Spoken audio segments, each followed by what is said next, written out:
Bonjour à vous tous. Si les politiques de relance sont préconisées comme étant des solutions pour relancer l'activité économique et réduire le chômage, l'efficacité de telles politiques demeure controversée. Alors dans cette vidéo, nous allons présenter certaines critiques formulées à l'encontre de ces politiques. La première critique formulée à l'encontre des politiques de relance keynésiennes est celle développée par Hayek. L'auteur critique directement l'hypothèse d'une corrélation positive et simple entre la demande globale et le niveau d'emploi. Alors pour lui, l'expansion des crédits dans le cadre d'une politique de relance keynésienne peut conduire à une affectation erronée des facteurs travail, en dirigeant le travail vers des emplois qui vont cesser d'être rentables dès que l'inflation cesse de s'accélérer. Alors, la critique hayekienne soutient l'idée que une politique de relance peut conduire à accentuer le phénomène de chômage à long terme. Deuxième critique à l'encontre de cette politique de relance à la keynésienne est celle développée par les monétaristes et notamment par Milton Friedman. Alors Milton Friedman, par rapport à ces critiques, il dissocie la politique budgétaire de la politique monétaire. Alors pour les critiques à l'encontre d'une politique de relance budgétaire, Milton Friedman avance deux arguments. Premier argument est celui de la remise en cause de la stabilité de la fonction de consommation, et c'est de la fonction de consommation keynésienne, et deuxièmement, un deuxième argument, c'est celui de financement du déficit public par l'émission de titres. Alors, par rapport au premier argument, celui de la remise en cause de la stabilité de la fonction de consommation, Milton Friedman a remis en cause déjà la fonction de consommation telle qu'elle est formulée par les keynésiennes, qui met en relation la consommation d'une période au revenu courant de la même période. Alors, dans ce sens-là, Milton Friedman souligne que la consommation ne dépend pas du revenu courant, mais bien de la richesse. Ça veut dire d'une manière ou d'une autre du revenu permanent. Ça veut dire du revenu courant au présent, des revenus passés et des revenus futurs de l'individu.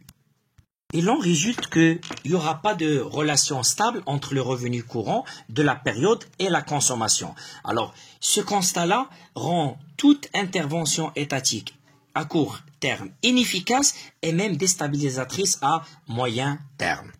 Un autre argument avancé par Milton Friedman est celui du financement des dépenses publiques par l'émission des titres. Alors pour cet économiste, l'émission de titres doit engendrer un effet d'éviction. Ça veut dire que les dépenses de l'État pour financer son déficit budgétaire suite à une politique de relance active par des moyens budgétaires, par les dépenses de l'État, aura un impact direct sur le secteur privé, dans le sens où les dépenses de l'État doivent remplacer un volume approximativement égal aux dépenses du secteur privé, notamment des investissements.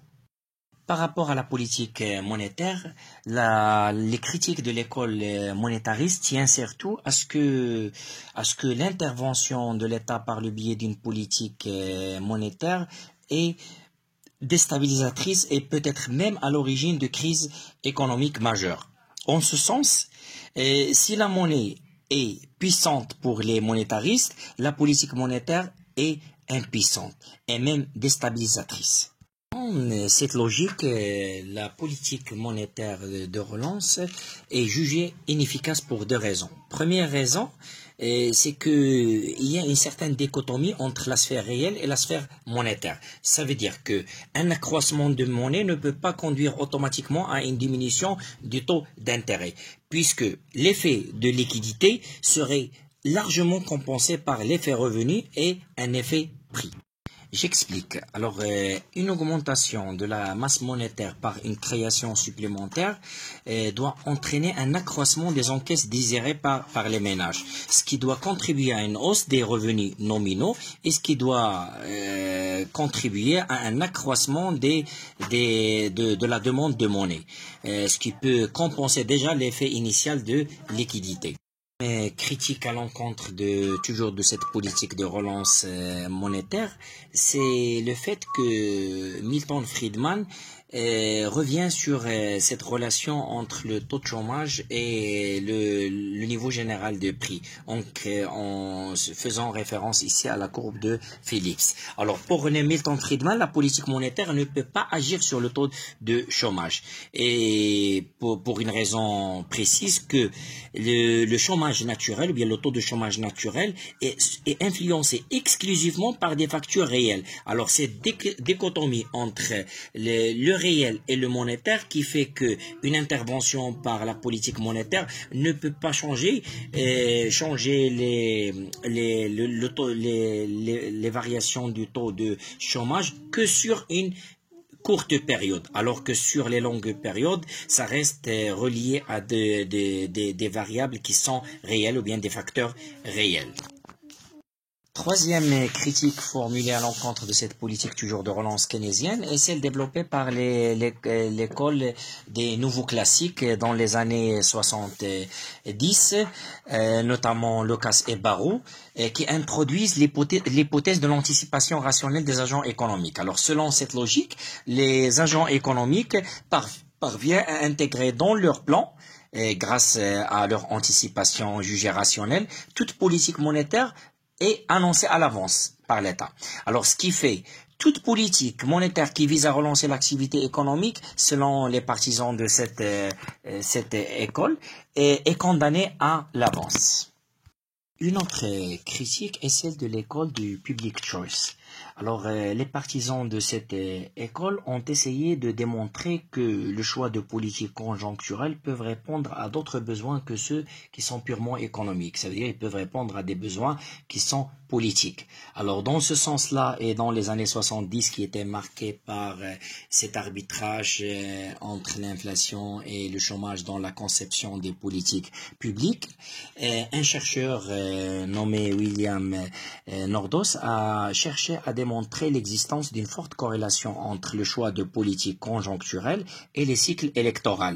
Alors, dans ce sens-là, les gouvernements vont tenter de créer de l'inflation à l'approche des élections ou bien avant les élections même, pour faire baisser le niveau de chômage et à court terme et pouvoir remporter les élections.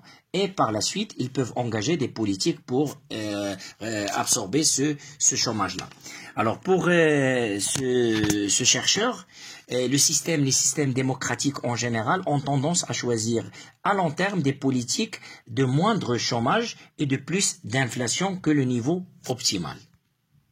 De leur part, les partisans de l'économie de l'offre, qui est un courant libéraliste contemporain qui s'inspire des travaux d'Adam Smith et de Jean-Baptiste Say, appellent à ce que la sphère d'intervention de l'État dans l'économie soit réduite et par conséquent de pouvoir réduire l'endettement public. Alors pour ces théoriciens, il insiste sur le fait que le seul moyen d'intervention de l'État en économie sera de réduire les impôts. Alors ceci doit contribuer à lâcher cette pression sur les entreprises et les ménages et ne pas pénaliser le travail et l'épargne.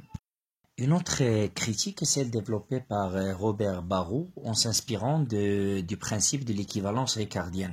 Alors ce principe d'équivalence ricardienne postule que l'effet de dépenses publiques sur l'économie est totalement indépendant de la façon dont il est financé, soit par l'impôt, par un impôt, ça veut dire un paiement immédiat, ou par l'emprunt considéré comme un paiement futur, ou bien même par une création monétaire. Pour David Ricardo et par la suite pour Barrow bien sûr, la propension à consommer aura deux composantes principales.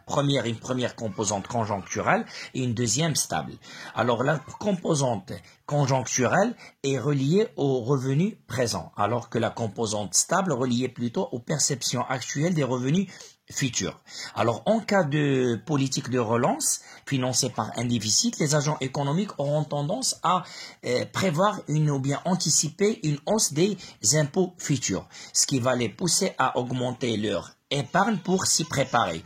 Alors, ceci va engendrer une diminution des effets du multiplicateur keynésien. Cette logique sera préservée aussi en cas de financement par l'emprunt. Alors, en cas de financement par l'emprunt, les agents anticiperont le surcroît de l'impôt qui sera prélevé ultérieurement pour pouvoir rembourser l'emprunt, ce qui va pousser les ménages à augmenter leur épargne du montant actualisé correspondant. Ainsi, leur richesse que leur consommation vont rester inchangées. Idem en cas de financement monétaire, alors les agents vont prévoir des émissions régulières de nouvelles monnaies, ce qui peut réduire leur encaisse réelle par le biais de l'inflation. Alors ceci va pousser toujours les ménages à épargner plus pour constituer la valeur réelle ou bien reconstituer cette valeur réelle de leur encaisse. En conclusion, il n'y aura pas donc d'effet multiplicateur sur la demande globale.